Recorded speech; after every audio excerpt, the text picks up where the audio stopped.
Is mysticism for spiritual people? I would almost say no, it's not, because spiritual people are intuitively mystical.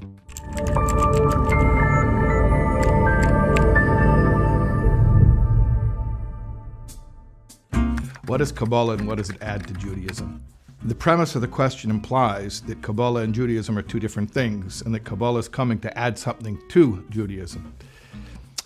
Kabbalah has been a part of Judaism since Judaism existed.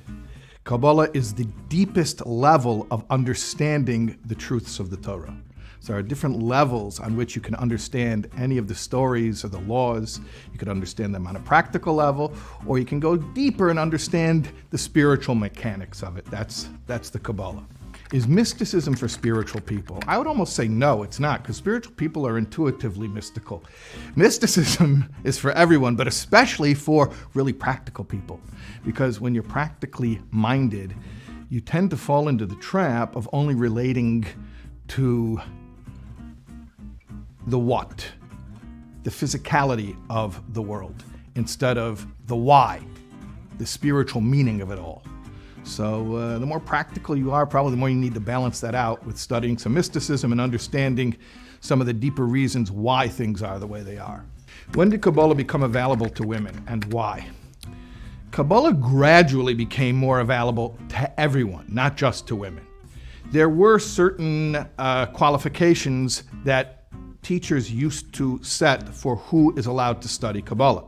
And then, as it became more important, and I would even say vital for us to have an understanding of the mystical, so these restrictions were loosened until finally it became, in our day and age, something that everybody can and should study. Is Buddhism similar to Jewish mysticism? You know, all truth can be found in the Torah. So it's not impossible to find certain truths that are reflected in Jewish mysticism that will have a parallel or a comparable idea in other faith traditions. But here's what you have to understand. It's not about comparing this idea to that idea, which may sound kind of similar. You have to take Jewish mysticism within an entire worldview, within the larger package. And the premise of Judaism is very, very different than the premise of Buddhism. You know, the premise of Buddhism, as I understand it, and I'm not a scholar, from my very rudimentary understanding, is to cancel karmic debt and to even the scales. Judaism is the exact opposite. We're not here to even the scales. We're here to tip the scales and to perfect the world and to usher in a world of perfection, which actually takes place here in the physical universe, not to escape the phenomenological plane or the physical plane, but to actually perfect it and to make this world holier than heaven. Is Tikkun Olam a Kabbalistic concept?